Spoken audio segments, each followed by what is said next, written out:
आज मैं आप लोग के साथ एनिमल डाइवर्सिटी वन में नेक्स्ट वन टॉपिक डिस्कस करने जा रहा हूँ और ये है evolutionary relationship and tree diagrams. आज हम ये टॉपिक कवर करेंगे स्टेप बाय स्टेप। हम इस वीडियो में डिस्कस करेंगे कंपोनेंट्स ऑफ अ पाइलोजेनेटिक ट्री क्या होता है, ट्री डायग्राम्स इंटरप्रिटेशन क्या होता है, using tree diagrams for domain classification हम किस तरह करेंगे, इसमें नोड्स क्या होता है, ब्रांचेस, क्लेड्स और जितने भी हमारे पास पाइलोजेनेटिक ट्री में इसके कंपोनेंट्स होता है वन बाय वन हम डिस्कस करेंगे। तो आपने इस वीडियो के अंत तक ज़रूर देखना है। सब्जेक्ट एनिमल डाइवर्सिटी 1 है, वीडियो नंबर 5 है। तो चले शुरू करते हैं। सबसे पहले अगर हम बात करें evolutionary relationships and tree diagrams की, evolutionary relationship among organism are often represented by using tree diagrams, also known as phylogenetic trees। ये इवोल्यूशनरी रिलेशनशिप क्या होता है, पिछले वीडियोज़ में हमने डिटेल से डिस्कस किया कि ऑर्गेनिज्म में एक दूसरे के साथ क्या ताल्लुक़ है। तो ये हम रिप्रेजेंट करते हैं एक डायग्राम की हेल्प से। ट्री डायग्राम मतलब ट्री जैसा ही होता है, रूट्स होता है, फिर स्टेम होता है, ब्रांचेस होता है। तो इस तरह हम रिप्रेजेंट करता है कि ऑर्गेनिज्म एक दूसरे के साथ क्या ताल्लुक़ होता है, क्या रिलेशनशिप होता है। तो ये हम रिप्रेजेंट करता है with the help of phylogenetic tree और ट्री डायग्राम की हेल्प से, और इसे पाइलोजेनेटिक ट्रीज़ भी कहते हैं। ये हो गया evolutionary relationship. Phylogenetic trees shows the common ancestry and evolutionary separation of species. ये पाइलोजेनेटिक ट्री हमें क्या बताता है, ये हमें ये शो करता है कि ऑर्गेनिज्म या ये कॉमन एंसेस्ट्री से ही एराइज हो चुके हैं, और एवोल्यूशनरी सेपरेशन ऑफ स्पीशीज़ के स्पीशीज़ किस तरह एक दूसरे से सेपरेट होते हैं और एक न्यू स्पीशीज़ बनता है। तो ये हम with the help of phylogenetic trees की हेल्प से सिंपली हम अंडरस्टैंड करते हैं ये एवोल्यूशनरी रिलेशनशिप ऑफ ऑर्गेनिज्म। अब हम डिस्कस करेंगे कंपोनेंट्स ऑफ अ पाइलोजेनेटिक ट्रीज़ के इसके कौन कौन से कंपोनेंट्स होता है, वन बाय वन अब हम डिस्कस करेंगे। सबसे पहले इसमें आता है नोड्स। नोड्स क्या होता है, point on the tree where common ancestor splits into two और मोर डिसेंडेड लीनेज। नोड्स वो पॉइंट होता है ट्री में, मतलब वो एग्जैक्ट पॉइंट्स या रीजन होता है जिससे कॉमन एंसेस्ट्री टू लीनेज या ब्रांचेस में जब ये डिवाइड होता है, इस पॉइंट को नोड कहते हैं। नेक्स्ट है हमारे पास branches represent the evolutionary pathways from ancestor to descendants. अब ब्रांचेस भी इसमें मौजूद होता है, नोड्स पर फर्दर डेवलप होता है इनटू ब्रांचेस। अब ब्रांचेस क्या शो करता है, इवोल्यूशनरी पाथवे होता है, जिस तरह एंसेस्टर से जो ऑफस्प्रिंग या डिसेंडेंट्स है ये शो करते हैं ये ब्रांचेस, मतलब एंसेस्ट्री से है ये डिसेंडेंट की तरफ, ये ब्रांचेस की हेल्प से हम अंडरस्टैंड करते हैं ट्री में। The third one is tips and terminals. Terminal point of the branches representing living species और ग्रुप। अब टिप्स या टर्मिनल जो पॉइंट्स या ब्रांचेस जिस जगह पर एंड होते हैं इसे टर्मिनल्स कहते हैं। Terminal points of branches representing, और ये हमें ये बताते हैं कि ये कौन से लिविंग स्पीसीज या ग्रुप होते हैं, तो ये टिप पर मौजूद होते हैं। रूट क्या होता है, the base of the tree, मतलब जो रूट जो एंसेस्टर होता है बेस होता है, representing the common ancestor for all species descended. अब रूट से हमें एंसेस्टर से पता चलता है कि रूट में इसका बेस क्या होता है, ये कॉमन एंसेस्टर इन सब ऑर्गेनिज्म की या स्पीशीज़ की क्या होता है। तो ये हम रूट की हेल्प से स्टडी करते हैं। क्लेड्स नेक्स्ट है हमारे पास, clades group of organism that share a common ancestor. अब क्लेड्स वो होता है जो ऑर्गेनिज्म कॉमन एंसेस्टर से ही डिवाइड हो चुके हैं, क्लेड कहते हैं, इंक्लूडिंग ऑल इट्स डिसेंडेंट, और इसमें जितने भी स्पीशीज़ आते हैं या ऑर्गेनिज्म आते हैं ये सब कॉमन एंसेस्टर से मतलब ये शेयर करते हैं, ये ऑर्गेनिज्म एंसेस्टर शेयर करते हैं। ब्रांच लेंथ, मतलब ब्रांच लेंथ इसमें कि can and indicate genetic differences. Branch length से हम इसके जेनेटिक डिफरेंसेस का भी पता लगाते हैं, इवोल्यूशनरी टाइम का भी हमें पता, और other measure of divergence.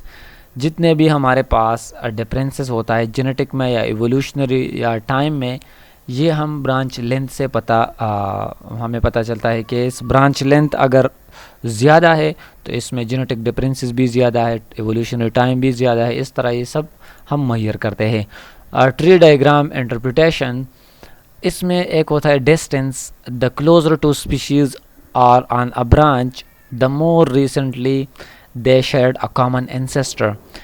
Late से हमारे पास 2 ब्रांचेस होता है, अगर ये एक दूसरे के साथ नज़दीक है तो इससे ये पता चलता है कि इसके जो कॉमन एंसेस्टर है ये शेयर करते हैं कुछ कैरेक्टरिस्टिक्स रिसेंटली, मतलब ये एक दूसरे से सेपरेट हो चुके हैं और ये शेयर करते हैं। अगर फासला कम है या ज़्यादा है तो ये मतलब बहुत कम चांसेस है कि ये मतलब शेयर करते हैं कॉमन कैरेक्टरिस्टिक्स या एंसेस्टर। एक होता है टोपोलॉजी। टोपोलॉजी हमारे पास the branching pattern shows relationship among species. अब जो ब्रांचेस पैटर्न होता है किस पैटर्न में होता है, आया ये हॉरिजॉन्टली है या वर्टिकली, तो ये शो करते हैं स्पीशीज़ के एक दूसरे के साथ क्या रिलेशन होता है। तो ये टोपोलॉजी की हेल्प से हम स्टडी करते हैं। नेक्स्ट है divergence, points where branches split represent evolutionary divergence events.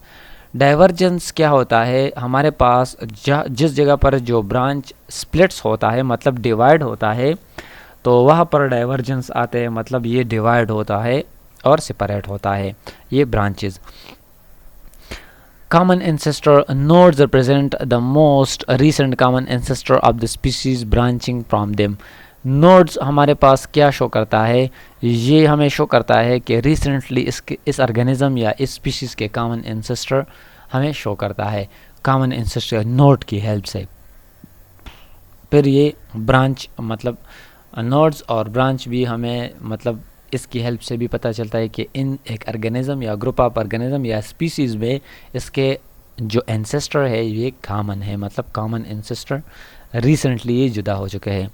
Using tree diagram पर डोमेन क्लासिफिकेशन, किस तरह हम डोमेन क्लासिफिकेशन में यूज़ करते हैं tree diagram. Tree diagrams visually represent the evolutionary relationship underlying the domain classification system. Tree diagram या पाइलोजेनेटिक tree हमें ये बताता है, विजुअली ये रिप्रेजेंटेशन होता है क्लासिफिकेशन में ये विजुअली, और ये एक आसान तरीका है कि हम जल्दी मतलब पाइलोजेनेटिक ट्री ये हम ह्यूमन बीइंग्स की भी जब आप ह्यूमन जेनेटिक्स पर अगर आप काम करते हो तो ये पाइलोजेनेटिक ट्री या ट्री डायग्राम जिसे कहते हैं, फैमिली ट्री भी इसे कहते हैं, ये हम ड्रा करते हैं। तो इस तरह यहाँ पर भी ऑर्गेनिज्म के लिए क्लासिफिकेशन के लिए भी यूज़ होता है। तो ये सिंपल है, और जो ह्यूमन बीइंग्स के लिए इसके एक होता है सर्कल, एक होता है स्क्वायर, मुख्तलिफ रिप्रेजेंटेशन होता है इसके लिए। They help illustrate how different domains archaea, bacteria, Eukarya share common ancestry.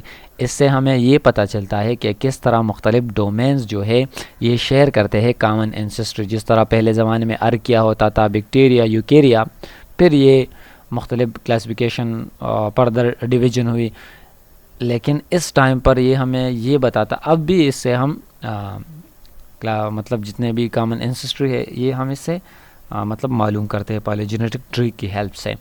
तो इन डोमेन्स के दरमियान क्या एंसेस्ट्री कॉमन है तो इसकी हेल्प से ही हम मतलब जान सकते थे इस पाइलोजेनेटिक ट्री की हेल्प से। Diagrams showcase the branching points where these domain divergent and how their lineage evolved over time. इसके जो जितने भी ब्रांचेस होता है या पॉइंट्स होता है, इससे ये भी पता चलता है कि डोमेन्स किस जगह पर डाइवर्जेंट हो चुके हैं, मतलब एक दूसरे से डिवाइड हो चुके हैं, स्प्लिट हो चुके हैं, और ये किस तरह इवॉल्व हो चुके हैं। तो ये सब हम इस डायग्राम की हेल्प से स्टडी करते हैं। Tree diagrams are crucial tool for conveying complex evolutionary information in simplified visual format. अब इसका फ़ायदा ये होता है ट्री डायग्राम्स का कि हम आसानी के साथ ये कॉम्प्लेक्स इवोल्यूशनरी इंफॉर्मेशन हम सिंपल विजुअल रिप्रेजेंटेशन में ये शो करता है। तो ये इसकी एक फ़ायदा ये है कि आसान फॉर्मेट में ये हम ड्रा कर सकते हैं। They provide a clear representation of the intricate connection between different species, और ये हमें ये भी क्लियरली प्रोवाइड करता है कि मुख्तलिफ स्पीशीज़ के दरमियान क्या कनेक्शन है, डोमेन्स के दरमियान क्या कनेक्शन है, in the history of life on earth, के लाइफ जितने भी हमारे पास लाइफ पर लिविंग ऑर्गेनिज्म थे इसके एक दूसरे के साथ क्या ताल्लुक़ है। तो ये हम रिप्रेजेंटेशन विजुअली रिप्रेजेंट करते हैं in the form of phylogenetic tree. तो ये थे कुछ basic terminologies about evolutionary relationship and phylogenetic tree important topic है। उम्मीद करता हूँ कि आप इस वीडियो को लाइक करेंगे, दोस्तों के साथ शेयर करेंगे और हमारे यूट्यूब चैनल को ज़रूर सब्सक्राइब करेंगे। Thank you so much for watching, bye.